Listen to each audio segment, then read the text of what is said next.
It's here. Last chapter, chapter 14 of the Lemonade War. This chapter is called Reconciliation, which is the act of bringing together after a difference, as in to reconcile numbers on a balance sheet. Can also be considered a resolution. Come on, you two, Mrs. Trusky called up the stairs. If you don't go now, there won't be any room on the grass. We're coming, shouted Evan, sticking his head out of his room. Jessie was sitting on his bed, and he was trying to get her to go to the fireworks. She had her lockbox on her lap and a mulish look on her face. Let's just say it's a tie, said Evan. Come on, Jess. This whole thing is stupid, and you know it. It's not a tie unless it's a tie, said Jessie, knowing she sounded like a brat, but not able to stop herself. How much have you got? Mom's waiting, said Evan. Put your dumb box away and let's go to the fireworks. How much have you got? Evan tensed up his fingers as if he were strangling an invisible ghost. Nothing. Okay? I've got nothing. Look. He turned the pockets of his shorts inside out. Jessie looked skeptical. You can't have nothing. You must have something. Well, I had expenses, so I ended up with nothing. Okay? Are you happy? You win. Evan sat on the edge of the bed, looking at the floor. Jessie felt her heart sink. You spent all of your money on mix for your lemonade on wheels stand? Jessie asked. All of it? Evan nodded.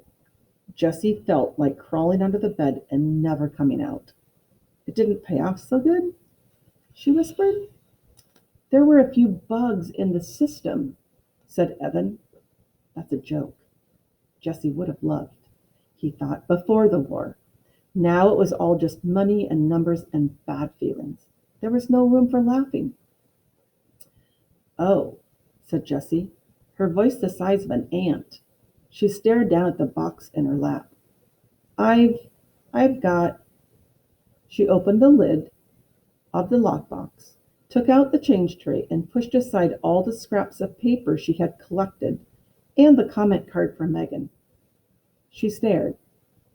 Wait a minute. This isn't my money. She picked up a handful of wrinkled, bunched-up bills. Evan lay down on the bed and covered his head with his pillow. Jessie counted the money quickly. $62.11? Where'd this come from? Mummy, said Evan from underneath the pillow. What? Said Jessie. Take that dumb pillow away. I can't understand what you're saying. She hit the side of his leg for emphasis. It's my money, he shouted, still to the pillow. It was $103, but then I spent $41 for the lemonade on wheel stand.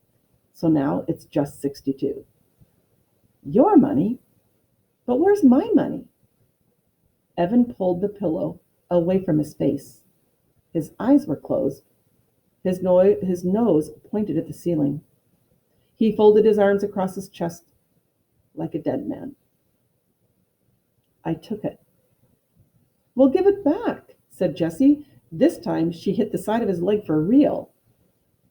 I can't. It's gone. He lay as still as a 3-day-old corpse. Gone? Gone where? Jessie was shrieking now. Never in her life had she worked so hard to earn money. Never in her life had she had more than $100 in her hand. Never in her life had she had a friend who trusted her like Megan had. I don't know. It was in my shorts pocket. And then I played basketball with the guys. And then we went to Jack's house to swim. And I took off my shorts and borrowed a suit. And when I went back to change, the money was gone. He sat up and faced his sister.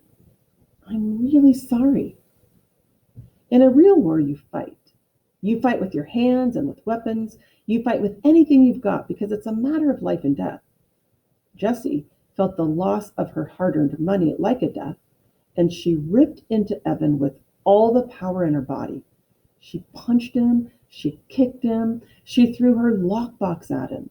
She wanted to tear him up into little pieces. Evan didn't try to pin her, though it would have been easy to do. Part of him just wanted to lie on the bed and take it all, for being the one who started the whole thing, for saying, I hate you, for making Jessie feel so rotten about herself just because Evan felt so rotten about himself, for taking Jessie's money and losing it to Scott, just for being so stupid. But Jessie was really going at it, and if he didn't protect himself at least a little, he was going to end up in the emergency room, and that would upset his mom. So he kept his hands up in front of his face, just enough to keep Jessie from gouging out his eyes, but he never once tried to hit her back. He was done fighting. Finally, Jessie ran out of gas. She lay down on the bed and tried to make her brain work. Her body was so worn out, excuse me, that her brain felt like the only part of her that could work. One of your friends stole my money, she asked. I think it was Scott Spencer, said Evan. He went upstairs to go to the bathroom, and then he came down, all in a hurry, and said he had to go home. After that, I went upstairs and the money was gone. He's such a jerk, said Jessie. The biggest, said Evan. If he gets an Xbox, I'll know it was him. It was a lot of money, said Jessie, feeling tears start to spring from her eyes and run down her face. It was, said Evan. I couldn't believe how much when I saw it. You're really something, you know that? Earning all that money selling lemonade? Thanks, thought Jessie, though she couldn't quite say it. Why'd you do it, Evan? She asked. She meant, why'd you take the money? And why'd you act so mean? And why'd you start this whole war in the first place? There were too many questions. Well, I was mad at you for putting the bugs in my lemonade, he said. Well, I was mad at you for saying you wanted to pulverize me, she said. I only did that because you were hanging out with Megan and I felt totally left out. Well, how do you think I felt when you wouldn't let me hang out with you and stupid Scott Spencer? Well, I was mad at you because... Jessie sat up and looked at Evan. Evan looked at the wall. Because I don't want you in my class this year, he said. Because I'll embarrass you? She said solemnly. Because I'll embarrass myself, said Evan. I never have the right answer in math, and I read slower than everyone when I read out loud. And I make mistakes all the time. And now, with you in the class, it's going to be worse. They'll say, wow, he's even dumber than his little sister. Evan's shoulders slumped and his head hung low. You're not dumb, said Jessie. I know you don't think I am, he said. And that stinks too, that you're going to see how dumb I am in school. You're not dumb, said Jessie again. You made $103.11 selling lemonade in just 5 days. Yeah, but you made $208. You see, you're my little sister and you're twice as smart as me. Jessie shook her head.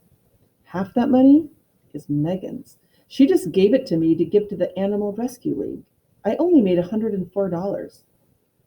Evan unslumped. Really?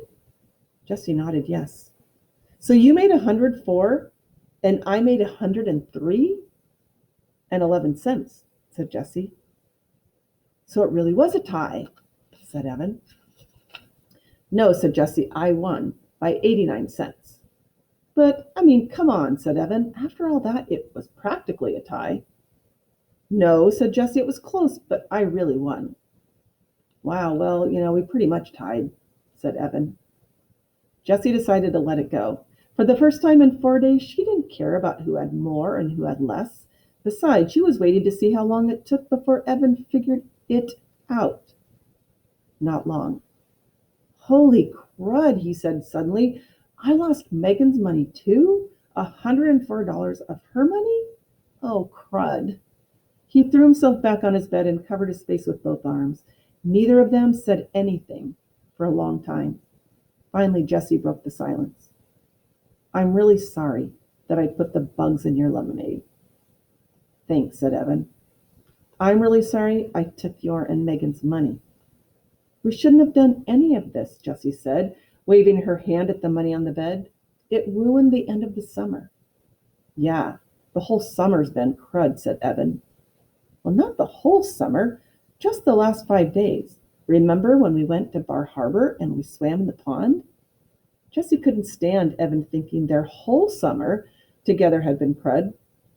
"Yeah, but I think the last 5 days kind of cancels that all out," said Evan. "I can't believe I have to tell Morgan Moriarty." "She likes you," said Jessie. Evan sat up, surprised. "Really?" "Yeah," said Jessie.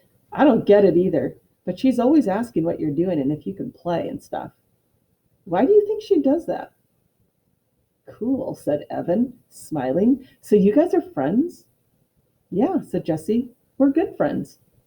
"Okay then, so she'll be coming over here to play and stuff, right? That's cool." "You're weird," said Jessie. "Yes, I am," said Evan. There was another long silence. The summer light in Evan's one-window room had faded to black, but neither one of them wanted to turn on the light. It was nice sitting there, just the two of them in the cooling darkness. An afternoon breeze had kicked itself into a gusty wind, and the shade on the window tapped out a steady beat that was pleasant and reassuring. "This war was stupid," said Jessie. Evan nodded in the dark. Just then they heard the sound of thunder booming in the distance, then more and more until the whole house shook. "The fireworks!" shouted Jessie. "Oh, snap!" shouted Evan. Jessie and Evan raced down the stairs. At the bottom, they found their mother sitting on the last step, watching the sky through the sliding screen door. "Why didn't you call us?" said Evan. "We're missing the fireworks," said Jessie. "Well, I figured whatever the two of you were talking about was more important than the fireworks show." Mrs. Tresky turned to look at her kids. "Did you work it out?"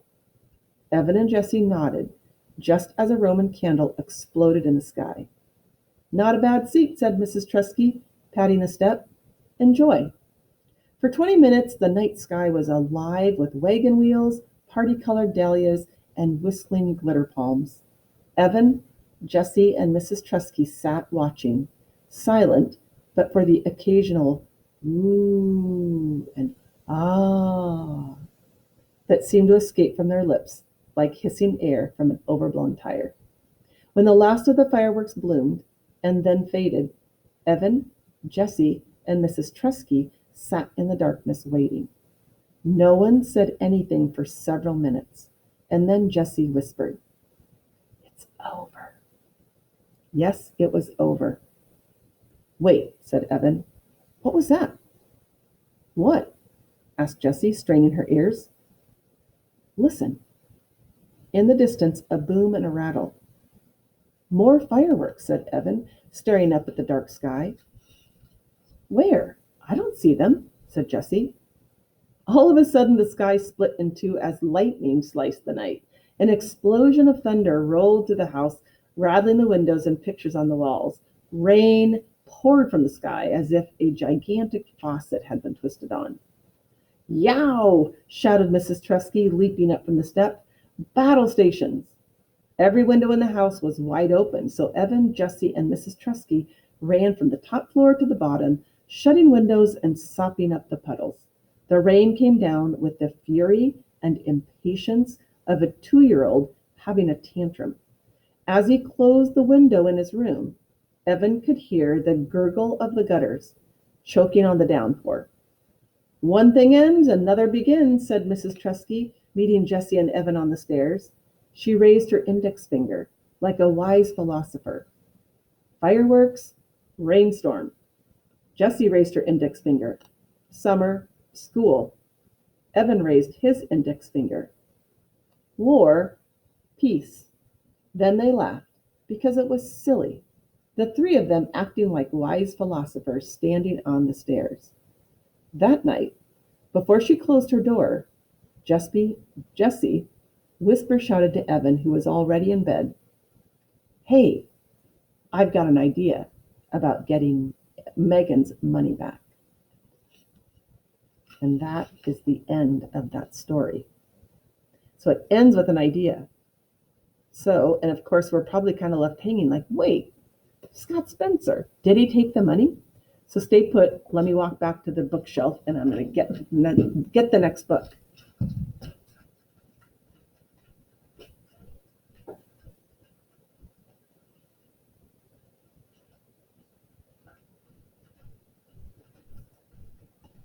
Okay. For those of you that really love the Lemonade War, the next one, remember I told you there were 5 books in this series. The next one is called The Lemonade Crime. And it says, fact, 1 week ago, $208 disappeared from the pocket of Evan Trusky's shorts. Fact, Evan and Jesse had worked extremely hard over the summer to earn that money, mixing lemonade, hauling it all over town, standing in the hot summer sun for every nickel of business. Fact, Scott Spencer just bought something very, very expensive. Accusation, Scott Spencer stands accused of the crime of stealing the lemonade money. Class 4O hereby calls him to stand trial before a judge, witnesses, and a jury of his peers. Will the truth come out in court? And if it does, will justice prevail? So that is it. And I am not going to read it to you. I would encourage you to, maybe you can pick it up. I don't know if it would be on Epic. I don't know enough about Epic. But it is a level P, so it's going to be like an end of 3rd grade level. So some of you, that's going to work. Others of you might want to have an adult read it to you. So anyway, that is the next story, and I hope you enjoy the Lemonade War. It was fabulous reading it to you. So see you soon.